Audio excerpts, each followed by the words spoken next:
हरे कृष्णा। नमो ओम विष्णुपादाय कृष्णपृष्ठाय भूतले श्रीमते भक्ति वेदांत स्वामिनिति नामिने। हरे कृष्ण कृष्ण कृष्ण हरे हरे, हरे राम राम राम हरे हरे।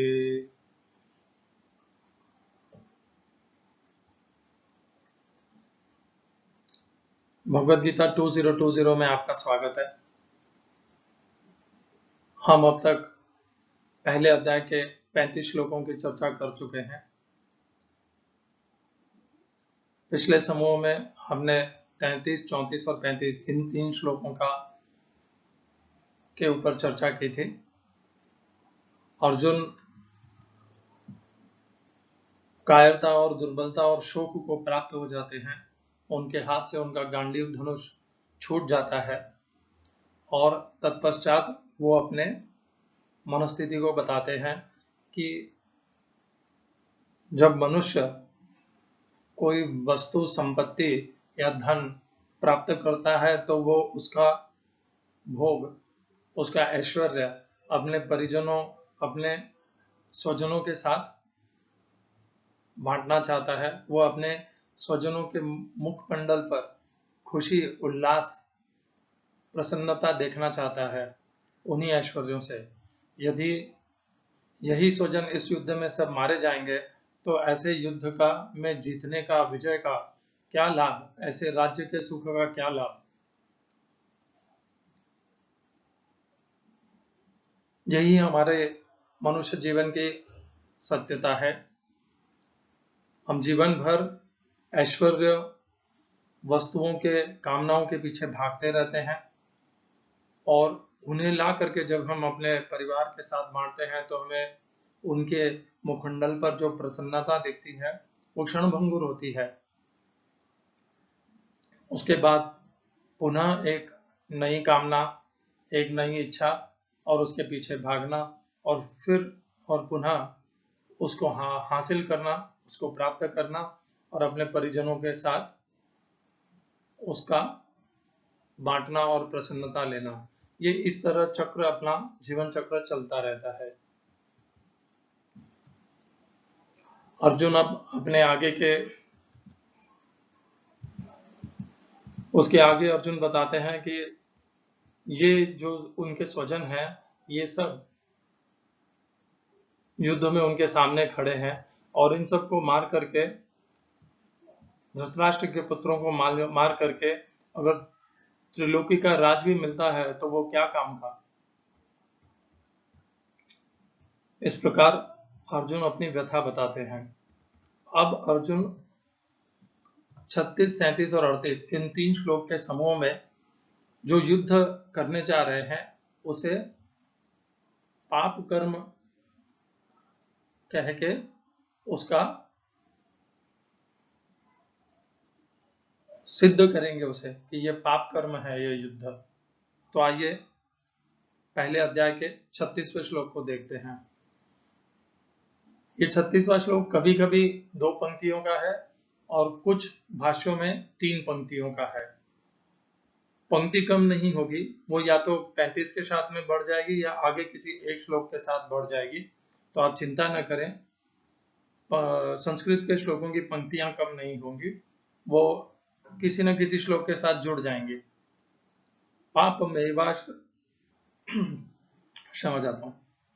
पापमेवाश्रयेदस्मान् हत्वैतान् आततायिनः तस्मान्नार्हा वयं हन्तुं धार्तराष्ट्रान् स्वबान्धवान् स्वजनं हि कथं हत्वा सुखिनः स्याम माधव। श्रील प्रभुपाद का अनुवाद पढ़ते हैं। यदि हम ऐसे आतताइयों का वध करते हैं तो हम पर पाप चढ़ेगा, अतः यह उचित नहीं होगा कि हम धृतराष्ट्र के पुत्रों तथा उनके मित्रों का वध करें। हे लक्ष्मीपति कृष्ण, इससे हमें क्या लाभ होगा और अपने ही कुटुंबियों को मारकर हम किस प्रकार सुखी हो सकते हैं। तात्पर्य, वैदिक आदेशानुसार आतताई 6 प्रकार के होते हैं। विष देने वाला, घर में अग्नि लगाने वाला, घातक हथियार से आक्रमण करने वाला, धन लूटने वाला, दूसरे की भूमि हड़पने वाला तथा पराई स्त्री का अपहरण करने वाला। ऐसे आतताइयों का तुरंत वध कर देना चाहिए क्योंकि इनके वध से कोई पाप नहीं लगता। आतताइयों का इस तरह वध करना किसी सामान्य व्यक्ति को शोभा दे सकता है, किंतु अर्जुन कोई सामान्य व्यक्ति नहीं है। वह स्वभाव से साधु है, अतः वह उनके साथ साधुवत व्यवहार करना चाहता है था, किंतु इस प्रकार का व्यवहार क्षत्रिय के लिए उपयुक्त नहीं है। प्रशासन के लिए उत्तरदायी व्यक्ति को साधु प्रकृति का होना चाहिए, किंतु उसे कायर नहीं होना चाहिए। उदाहरणार्थ, भगवान राम इतने साधु थे कि आज भी लोग राम राज्य में रहना चाहते हैं, किंतु उन्होंने कभी कायरता प्रदर्शित नहीं की। रावण आतताई था, क्योंकि वह राम की पत्नी सीता का अपहरण करके ले गया था, किंतु राम ने उसे ऐसा पाठ पढ़ाया जो विश्व इतिहास में बेजोड़ है। अर्जुन के प्रसंग में विशिष्ट प्रकार के आतताइयों से भेंट होती है। ये हैं उसके निजी पितामह, आचार्य, मित्र, पुत्र, पौत्र इत्यादि। इसीलिए अर्जुन ने विचार किया कि उनके प्रति वह सामान्य आतताइयों जैसा कटु व्यवहार न करे। इसके अतिरिक्त साधु पुरुषों को तो क्षमा करने की सलाह दी जाती है। साधु पुरुषों के लिए ऐसे आदेश किसी राजनीतिक आपातकाल से अधिक महत्व रखते हैं। इसीलिए अर्जुन ने विचार किया कि राजनीतिक कारणों से स्वजनों का वध करने की अपेक्षा धर्म तथा सदाचार की दृष्टि से उन्हें क्षमा कर देना श्रेयस्कर होगा। अतः क्षणिक शारीरिक सुख के लिए इस तरह वध करना लाभप्रद नहीं होगा। अंततः जब सारा राज्य तथा उससे प्राप्त सुख स्थायी नहीं है, तो फिर अपने स्वजनों को मारकर वह अपने ही जीवन तथा शाश्वत मुक्ति को संकट में क्यों डाले। अर्जुन द्वारा कृष्ण को माधव अथवा लक्ष्मीपति के रूप में संबोधित करना भी सार्थक है। वह लक्ष्मीपति कृष्ण को यह बताना चाह रहा था कि वे उसे ऐसा काम करने के लिए प्रेरित न करें जिससे अनिष्ट हो, किंतु कृष्ण कभी भी किसी का अनिष्ट नहीं चाहते, भक्तों का तो कदापि नहीं। इस श्लोक में प्रयोग किए गए संस्कृत शब्दों के अर्थ हैं पापम अर्थात पाप, एव निश्चय ही, आश्रयेत लगेगा,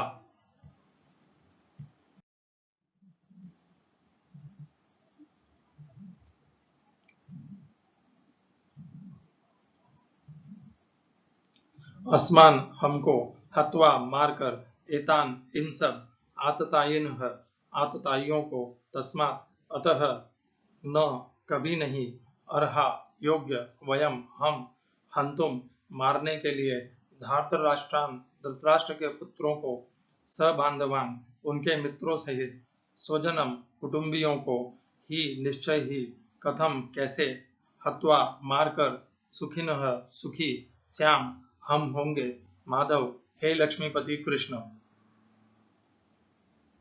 अगला श्लोक जिसमें 37 और 38 आ जाएंगे। 37वां श्लोक,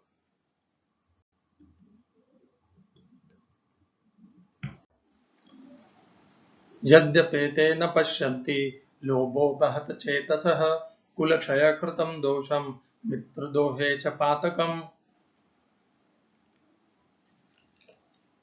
37वें श्लोक का अनुवाद प्रभुपाद द्वारा। हे जनार्दन, यद्यपि लोभ से अभिभूत चित्त वाले ये लोग अपने परिवार को मारने या अपने मित्रों से द्रोह करने में कोई दोष नहीं देखते।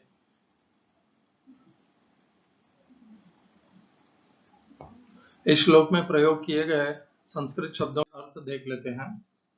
यदि अर्थात यदि, अपि भी, एते ये, न नहीं, पश्यन्ति देखते हैं, लोभ लोभ से, उपहत अभिभूत, चेतसः चित्त वाले, कुलक्षय कुलनाश, कृतम किया हुआ, दोषम दोष को, मित्र दोहे मित्रों से विरोध करने में, च भी, पातकम पाप को।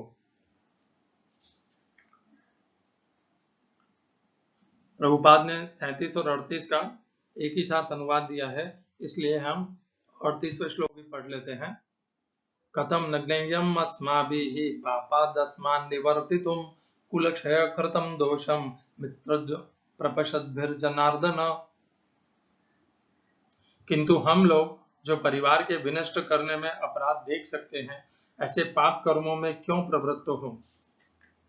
प्रभुपाद का अनुवाद हमने पढ़ लिया। अब तात्पर्य, क्षत्रिय से यह आशा नहीं की जाती कि वह अपने विपक्षी दल द्वारा युद्ध करने या जुआ खेलने का आमंत्रण दिए जाने पर मना करे।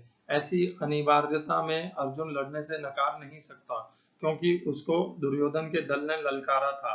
इस प्रसंग में अर्जुन ने विचार किया कि हो सकता है कि दूसरा पक्ष इस ललकार के परिणामों के प्रति अनभिज्ञ हो, किंतु अर्जुन को तो दुष्परिणाम दिखाई पड़ रहे थे, अतः वह इस ललकार को स्वीकार नहीं कर सकता। यदि परिणाम अच्छा हो तो कर्तव्य वस्तुतः पालनीय है, किंतु यदि परिणाम विपरीत हो तो हम उसके लिए बाध्य नहीं होते। इन पक्ष विपक्षों पर विचार करके अर्जुन ने युद्ध न करने का निश्चय किया।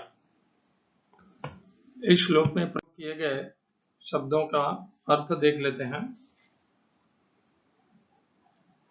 कथम क्यों, न नहीं, ज्ञेयम जानना चाहिए, अस्माभिः हमारे द्वारा, पापात् पापों से, अस्मात् इन, निवर्तितुम बंद करने के लिए, कुलक्षय वंश का नाश, कृतम हो जाने पर, दोषम अपराध, प्रपश्यद्भिः देखने वालों के द्वारा, जनार्दन हे कृष्ण। ओम अज्ञानतिमिरन्धस्य ज्ञानाञ्जनशलाकया चक्षुरुन्मीलितं येन तस्मै श्रीगुरुवे नमः। एकं शास्त्रं देवकीपुत्र गीतम्, एको देवो देवकीपुत्र एव, एको मन्त्रस्तस्य नामानि यानि, कर्माप्येकं तस्य देवस्य सेवा। हरे कृष्णा। प्रभुपाद ने बहुत सुंदर तरीके से हमें सब इन 3 श्लोक के लिए को विस्तार में समझा दिया है। 36वें श्लोक में एक शब्द प्रयोग किया गया है, आतताई, और प्रभुपाद ने बताया कि आतताई 6 प्रकार के होते हैं और दुर्योधन इन 6 प्रकार का अत्याचार कर चुका है। साधु पुरुष, इनका ये स्वभाव होता है कि वो दूसरों का अनिष्ट नहीं चाहते, प्रतिशोध की भाव में नहीं आते।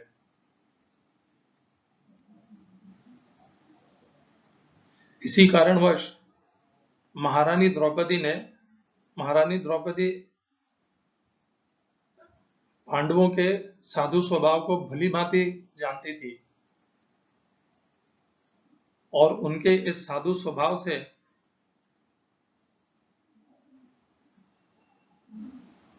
पांडवों का ये साधु स्वभाव उभर कर न आ जाए, इसलिए द्रौपदी ने सदैव अपने केश खुले रखे ताकि नित्य निरंतर प्रतिदिन पांडवों को इसका भास होता रहे कि उन्हें कौरवों से प्रतिशोध लेना है। पांडव दैवी गुणों से युक्त हैं और प्रतिशोध उनका स्वभाव नहीं है। बहुत साधारण है हमारे रोजमर्रा के जीवन में, यदि हमारे साथ कोई अत्याचार करता है या कोई अधर्म करता है, अनीति करता है या हमें धोखा देता है, हमसे कुछ छीनने की जबरन कोशिश करता है, गैर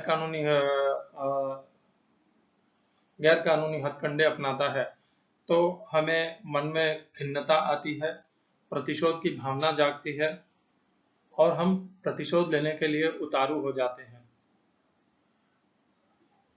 और हम अपने आप को समझा लेते हैं कि वो आतताई है, वो धर्मी है, उसने गैर कानूनी कर्म किया है, इसलिए उसे दंड देना तो मेरा अधिकार है। अर्जुन पांडुपुत्र हैं, देवी गुणों से युक्त हैं, उन्होंने स्वजन कह करके उन आतताइयों को भी क्षमा करने का मन बना लिया। ये साधु स्वभाव है, ये हमें लेना चाहिए। अगर परिवार में हमारे ही स्वजन हमसे कोई अत्याचार करते हैं, दुर्व्यवहार करते हैं, जो रोजमर्रा जीवन में होता ही है, हर परिवार में होता है, ऐसा कोई परिवार नहीं होगा जिसमें उसके साथ कभी दुर्व्यवहार नहीं हो। दुर्व्यवहार तो होगा, छोटों से भी होगा हमारे प्रति, हमारे से बड़ों का भी होगा हमारे प्रति। इन समस्त दुर्व्यवहारों में हमें सम रहना है, क्षमा का भाव रखना है। दुर्व्यवहार हो जाता है, संसार है, गुणों का प्रभाव है, प्रकृति का नियम है, कामनाएं हैं, अहंकार है, यह सब सोच करके हमारे साथ हुए व्यवहार को भुला देना, क्षमा करना, दया रखना, करुणा रखना, जिसने दुर्व्यवहार किया है उसके मोह को समझ करके उसे निरंतर क्षमा करते रहना, ये दैवीय गुण है जिससे परिवार में सुख आता है, एक मत बना रहता है और प्रसन्नता छाई रहती है हमारे अंदर भी और सबके प्रति। हमें तो आतताई बनना ही नहीं है किसी के प्रति, नहीं तो हमारे में और दुर्योधन में क्या अंतर है। यदि कोई हमारे साथ दुर्व्यवहार करता है और अगर वो पारिवारिक है तो हमें उसे उसके प्रति क्षमा का भाव रखना चाहिए, क्योंकि स्वजनों से प्रतिशोध लेने से कुछ भी हासिल नहीं होता है। उन्हें जब स्वजनों को दुख होगा हमारे प्रतिशोध से, तो उस दुख का असर हमारे ऊपर भी आएगा। और कितनी अच्छी बात अर्जुन हमें यहाँ पर सिखाते हैं कि दो तरह के मनुष्य होते हैं परिवार में, एक जो समझते हैं, एक जो नहीं समझते। जो लोग लोभ के कारण मोहित हो करके अधर्म, अनीति, गैर कानूनी कर्म कर लेते हैं, लोभ और कामनाओं को हासिल प्राप्त करने के लिए, जब वो इतने मोहित हैं, मूढ़ हैं, तो ऐसे लोगों के, ऐसे मनुष्यों के साथ, ऐसे स्वजनों के साथ बराबरी करने से, प्रतिशोध करने से हमें क्या लाभ होगा। यदि हम अपने आप को समझदार, बुद्धिमान, संयमी और भक्त कहते हैं, तो हमारा कर्तव्य ही है कि जो मोह के कारण दुर्व्यवहार कर रहा है या अत्याचार कर रहा है, हम ऐसा कर न करें, ऐसा प्रतिशोध का काम न करें जिससे वो और बढ़ता जाए। वो पहले कुछ करेगा, फिर हम करेंगे, फिर वो करेगा, ये इस तरीके से चलता ही जाएगा। हमने महाभारत के युद्ध में ऐसा बारंबार देखा है। पांडवों ने पितामह भीष्म को मारा, द्रोणाचार्य को मारा, कर्ण को मारा, तो वहां पर अश्वत्थामा ने अधर्म से आकर के पांडु पुत्रों के पुत्रों को मार दिया, अर्थात द्रौपदी पुत्रों को मार दिया। और पुनः फिर पांडवों ने जब भीम ने जब दुर्योधन को मारा, तो पुनः फिर अश्वत्थामा ने ब्रह्मास्त्र के द्वारा समस्त पांचों पांडवों का वध करने की का प्रयास किया। और जब उसमें वो समर्थ नहीं हो पाया, तब उसने वही ब्रह्मास्त्र अभिमन्यु पुत्र परीक्षित के तरफ बढ़ा दिया। तो ये शोध प्रतिशोध प्रतिशोध ये चलता रहता है। किसी एक पक्ष को तो धीरज, अहिंसा का मार्ग अपनाना है, और ये वही अपनाएगा जिसमें समझ है, बुद्धिमानी है, शांति है। हम इस श्लोक को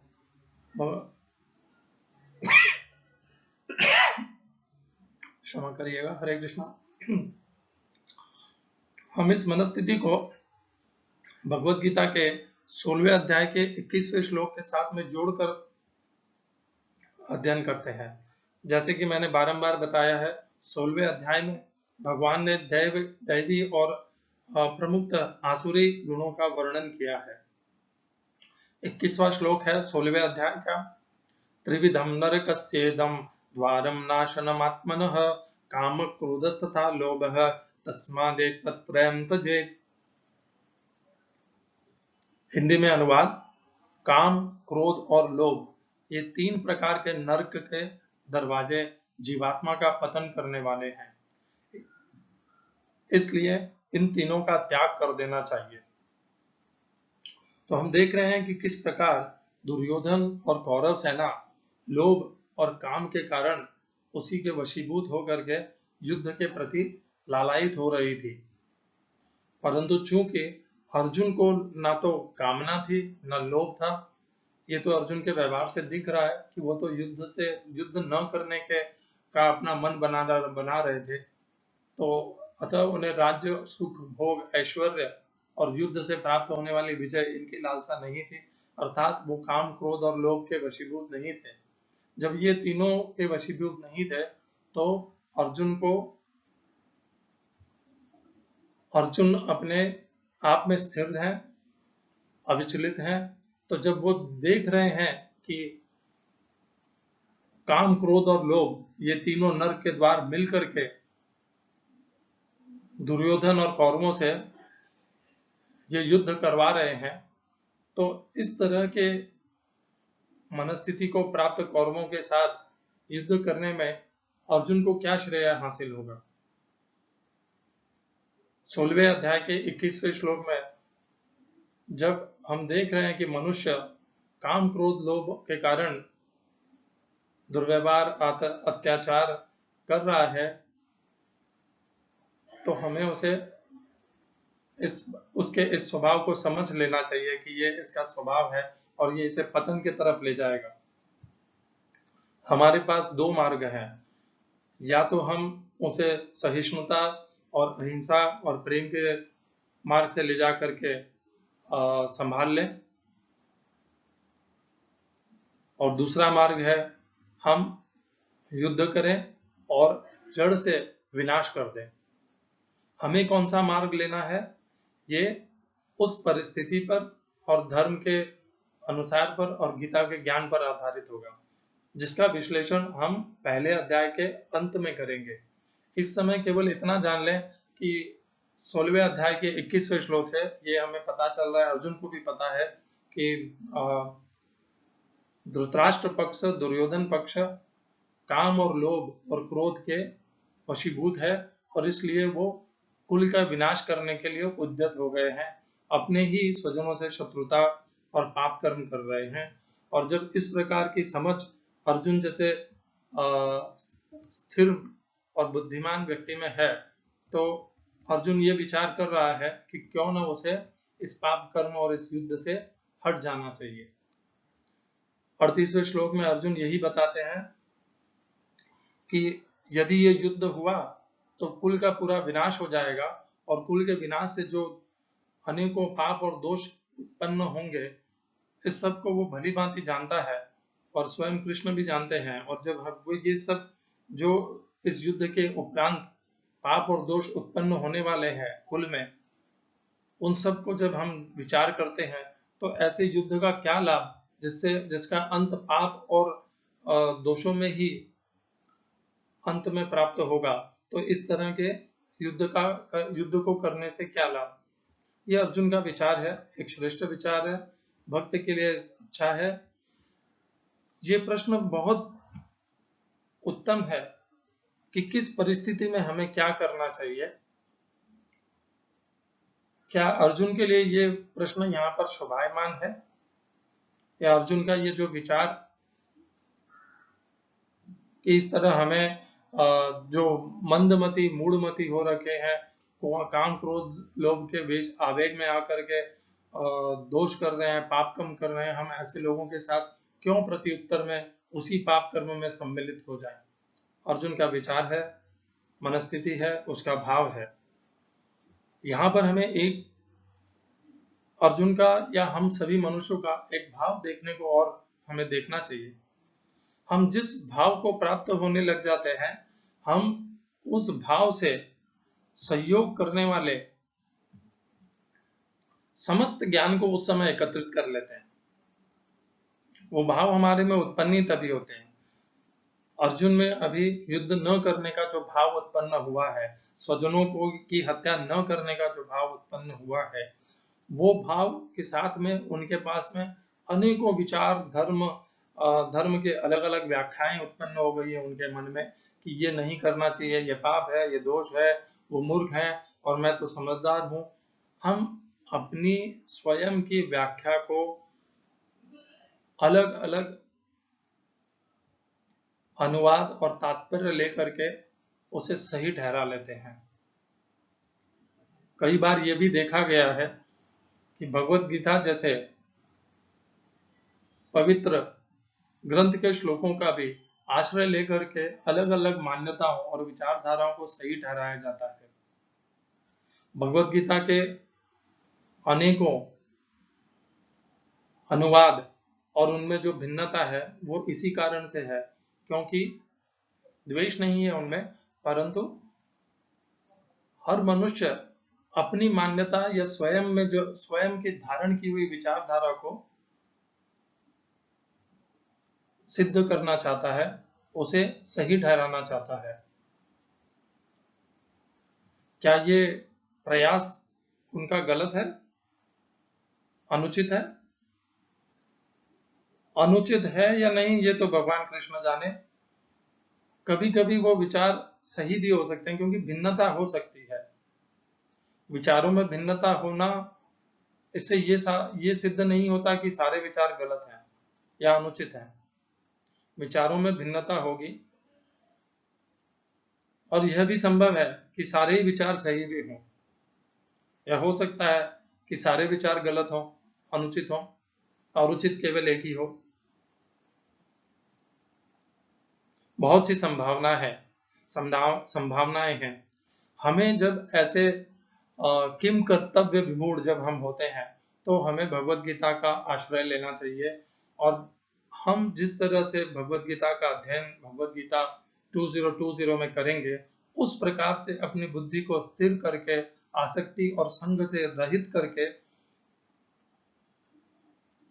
यहाँ पर जो ज्ञान हमें अर्जित करेंगे, उसे वहां पर अपने सम्मुख उपस्थित परिस्थितियों पर उस ज्ञान को प्रयोग करना है, और प्रयोग करके हमें जो निश्चय मिले वो सही होगा।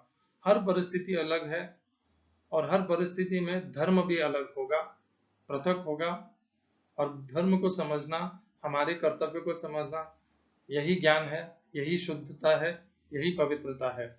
और भगवत गीता इसीलिए जानना अवश्यम भावी है, क्योंकि हमें यही नहीं पता रहता है कि हमारा धर्म क्या है, हमारा कर्म क्या है, हमें किस समय क्या करना चाहिए और क्या नहीं करना चाहिए।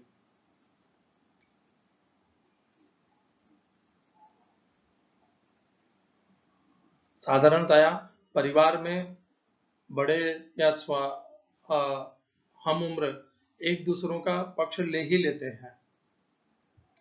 वो इतनी बड़ी विरोध या युद्ध जैसी स्थिति भी नहीं है, परंतु जब बारंबार ऐसा होता है और उससे दूसरे के प्रति एक अनुचित व्यवहार होता है, तो वो धीरे धीरे इकट्ठा होकर के एकत्रित हो जाता है और स्वभाव को परिवर्तित करने लग जाता है, और परिवार में अलग अलग समूह बन जाते हैं, जिसे पावर सेंटर्स कहते हैं। और ये पावर सेंटर एक दूसरे के समूह में या एक दूसरे के साथ निरंतर फिर इस तरह का आदान प्रदान करने लगते हैं। हमें अपने मन को, अपने विचारों को काम, क्रोध, लोभ, इन 3 नरक के द्वारों से सदैव हटाए रखना है। हमारा हर निर्णय, हर कर्म इन 3 नरक के द्वारों से बचा हुआ हो, इन नरक के द्वारों के वशीभूत होकर के न किया हुआ हो, तो ही वो धर्म होने की संभावना है, यथोचित होने की संभावना है। अर्जुन ने बहुत पांडित्यपूर्ण अपने विचार का समर्थन करने के लिए, अर्जुन बहुत अच्छा प्रस्तुत कर रहे हैं धर्म का, उनका ज्ञान अपना, कि युद्ध नहीं करना चाहिए, स्वजनों को नहीं मारना चाहिए। यही होता है वास्तविक जीवन में भी। हम इस तरह के प्रवचनों को या अपनी बात स्वयं के विचार को सिद्ध करने के अनेकों तर्क रोज हम अनुभव करते हैं। तर्क सही है, उचित है, अनुचित है, यह इस पे निर्भर करेगा कि क्या वो तर्क काम, क्रोध और लोभ के आवेश में दिए गए हैं। जब मनुष्य करुणा, दया, शांति, क्षमा के भाव से तर्क करेगा तो वो सही होंगे। अहंकार रहित होकर तर्क करेगा तो वो निश्चय ही सही होंगे। तर्क को सही और गलत समझने के लिए ये बहुत उचित मापदंड है। तर्क के पीछे जो बुद्धिमत्ता है उस पे मत जाइए, तर्क के साथ में जो भाव है उस भाव पे जाइए कि क्या वो तर्क काम, क्रोध, लोभ, अहंकार, इन सब से रहित होकर के किया गया है या इनके वशीभूत होकर किया गया है? क्या वो तर्क दया, करुणा, क्षमा, सहिष्णुता, इन सब को अंगीकार करके, इन सब को धारण करके किया गया है या इसके विपरीत किया गया है? ये सबसे श्रेष्ठ उपाय है तर्क को समझने के लिए। कौन सा तर्क सही है, कौन सा अनुचित है? तर्कों के इस जाल में अपने जीवन को मत उलझाइए, स्वयं भी इस तरह का जाल मत बुनिए, और जब दूसरे ऐसा जाल बुने तो उस जाल से अपने आप को बचाने के लिए गीता का ज्ञान को अपनाइए। सरलता, शुद्धता, पवित्रता, ये अपने आप ही प्रकाश देती है, ज्ञान देती है और उचित अनुचित को सिद्ध कर देती है। हरे कृष्णा।